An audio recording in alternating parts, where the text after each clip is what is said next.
Nas sombras do mundo, há segredos que o tempo tenta enterrar. Mas alguns males são teimosos demais para morrer. Enquanto nossos heróis treinam acreditando estar em paz, algo antigo desperta, respirando dentro da escuridão. Os servos de Belial movem-se como peças num tabuleiro silencioso, e uma nova chama negra começa a arder nas mãos de uma garota destinada a mudar tudo. Este é o episódio onde a luz e a sombra começam a se encarar. E você, aventureiro, está preparado para ver o que acontece quando o fogo negro escolhe sua portadora? Episódio 5. A revelação dos poderes ocultos.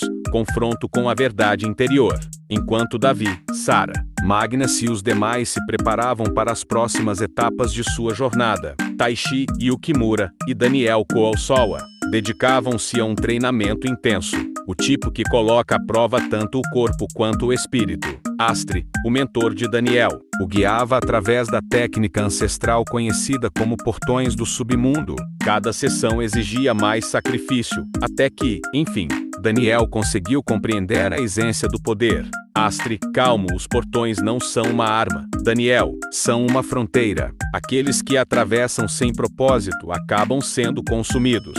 Daniel assentiu, o olhar firme. Ele compreendia agora o peso daquilo que havia conquistado. Enquanto isso, Taishi avançava em seu próprio caminho. Sua conexão com a água se aprofundava, transformando simples manipulações em manifestações vivas. Das marés surgiram figuras lendárias, ecos das antigas lendas marítimas. Taishi sorri, exausto, às lâminas das marés. E agora, a invocação aquática. Acho que estou começando a entender o que o oceano tenta me dizer. Em outro ponto, Sara finalmente reencontrava seu irmão, Lucius.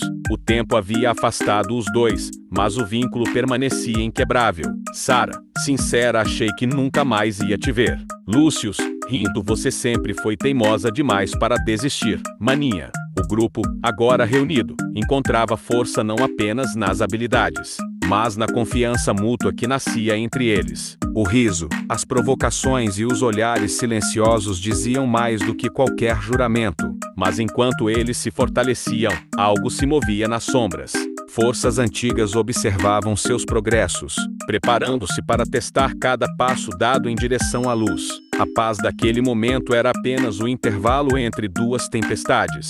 Sara e Lucius decidiram aproveitar o reencontro, explorando juntos a cidade onde o destino os havia unido novamente. As ruas vibravam com vida, mercadores, bardos e o cheiro de pão fresco se misturavam no ar. Entre risos e lembranças, os dois pareciam esquecer, por um instante, o peso das batalhas que enfrentaram. No meio do passeio, avistaram Maria, a apóstola do deus Shinigami, caminhando sozinha, envolta por uma serenidade quase sobrenatural. Sara, sorrindo, Maria, quero te apresentar meu irmão, Lucius, o homem que eu achava que nunca mais veria. Lucius, com simpatia, prazer, apóstola. Se minha irmã confia em você, já tenho motivos para te respeitar. A conversa entre os três fluiu naturalmente, histórias de viagens, vitórias e cicatrizes, cada um revelando um pouco das marcas que o tempo deixou. Mais tarde, Lucius decidiu visitar a Guilda dos Aventureiros, movido por aquela curiosidade inquieta que sempre o acompanhava.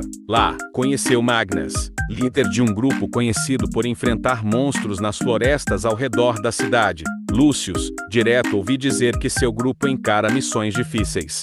Se tiver espaço para mais um, quero provar meu valor. Magnus, avaliando com um olhar firme, não costumo aceitar novatos. Mas você tem o olhar de quem já lutou por algo. Venha. A missão era simples, apenas no papel uma caçada a goblins que haviam atacado aldeões próximos. Na floresta, o som dos passos leves e o tilintar das espadas formavam um ritmo tenso. A cada emboscada, Lucius mostrava reflexos afiados, e Magnus, experiência fria. Quando retornaram, o grupo sabia, aquele homem havia conquistado seu lugar. Enquanto isso, Daniel descobria um limite preocupante em sua técnica dos portões do submundo. Podia abri-los apenas 3 vezes por combate. O conhecimento o fez repensar sua abordagem, tornando-o mais tático e menos impulsivo. No campo de treinamento, Davi e Taishi cruzavam espadas em um duelo amistoso. Suas habilidades se chocavam com força e precisão, até que Davi percebeu estar em desvantagem diante da velocidade do amigo. Com um brilho intenso nos olhos,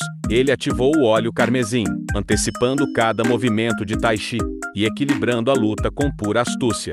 Taishi, rindo, ofegante, você sempre guarda um truque para quando está encurralado, não é? Davi, sorrindo de volta, não é truque, é sobrevivência. Enquanto Davi e Taishi aprimoravam suas habilidades, Lucius e Magnus retornavam vitoriosos. O grupo se reunia mais uma vez, compartilhando histórias de batalha e risadas que ecoavam até o pôr do sol. Eles sabiam que aquela calma era apenas o prelúdio de algo maior, mas, por enquanto, era suficiente. Entre alianças forjadas no campo e laços reforçados pela confiança, a jornada dos companheiros seguia adiante, moldando lentamente os heróis que um dia mudariam o destino do reino. Enquanto Davi, Sarah, Magnus, Taishi, Daniel e Lúcio se dedicavam aos treinos, buscando aperfeiçoar corpo e mente para os desafios que viriam, algo muito mais sombrio se movia nas fronteiras esquecidas do reino. No coração de um território amaldiçoado,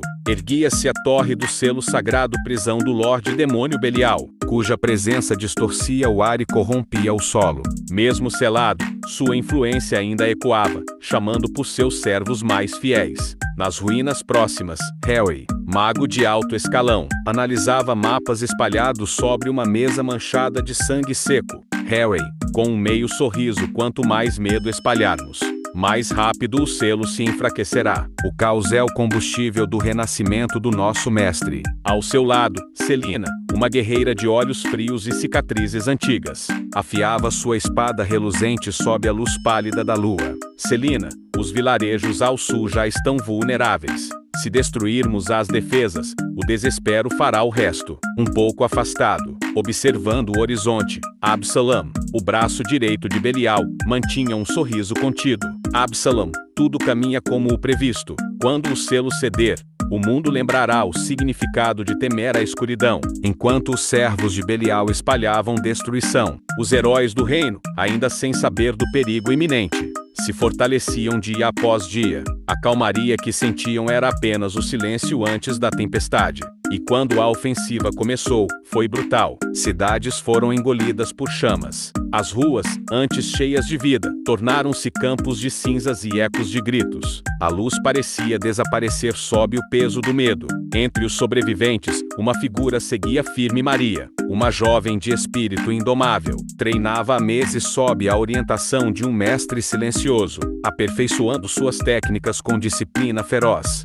Durante sua busca pela lendária Kusanagi no Tsurugi, Maria encontrou um santuário esquecido. No centro, repousava a espada envolta em uma chama negra que não queimava o ar, mas consumia a luz ao redor. Ao tocá-la, a escuridão reconheceu nela uma alma disposta a suportar seu fardo. A chama negra envolveu sua mão, queimando sem dor, como se gravasse um pacto. Maria, num sussurro, se é isso que preciso carregar, então que assim seja. Quando a espada despertou, o chão tremeu. A Kusanagi havia escolhido sua portadora e com ela nascia uma nova força, capaz de mudar o destino do reino, ou condená-lo para sempre. Maria descobria gradualmente seu papel como guardiã da espada Kusanagi no Tsurugi, enquanto Davi e seus aliados retornavam à cidade após anos de treinamento intenso. O reino de Vraizeut enfrentava ameaças crescentes, e o grupo se preparava para lidar com qualquer obstáculo que surgisse. No caminho, foram emboscados por monstros enviados pelos seguidores de Belial, numa tentativa de atrasar sua chegada. A batalha foi rápida e intensa. Cada aliado precisou usar toda sua habilidade e estratégia para superar as criaturas, protegendo o reino de um ataque que poderia ter sido devastador. Quando finalmente chegaram à cidade, foram recebidos pela Cavaleira Rosa, conhecida por sua personalidade assertiva e jeito direto. Desde o primeiro instante, ela provocou Davi, questionando suas capacidades de forma incisiva. Davi, por sua vez, manteve a calma, respondendo com firmeza, sem se deixar abalar pelas provocações.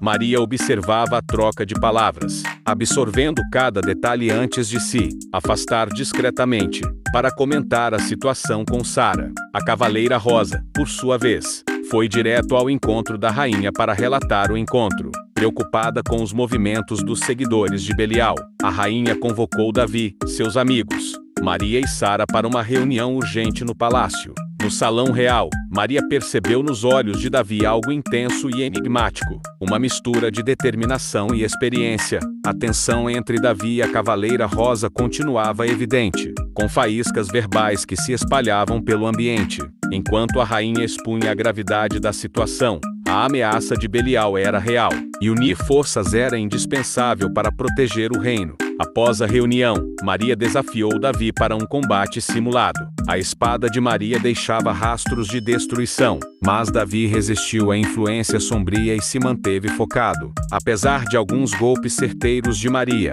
Davi conseguiu derrotá-la com precisão, demonstrando controle e agilidade. Ele não buscava confrontos desnecessários, mas entendia a importância do treino. Sara e Maria acompanharam a luta com atenção, não apenas impressionadas pela habilidade de Davi, mas pela presença e firmeza que ele emanava. Os olhos de Davi refletiam algo que ia além da força física, uma determinação silenciosa que atraía e inspirava aqueles ao seu redor. A batalha terminou, mas a jornada estava apenas começando. Novos desafios e decisões aguardavam, e as relações entre os heróis começavam a se moldar à medida que cada um descobria mais sobre si mesmo e sobre os outros.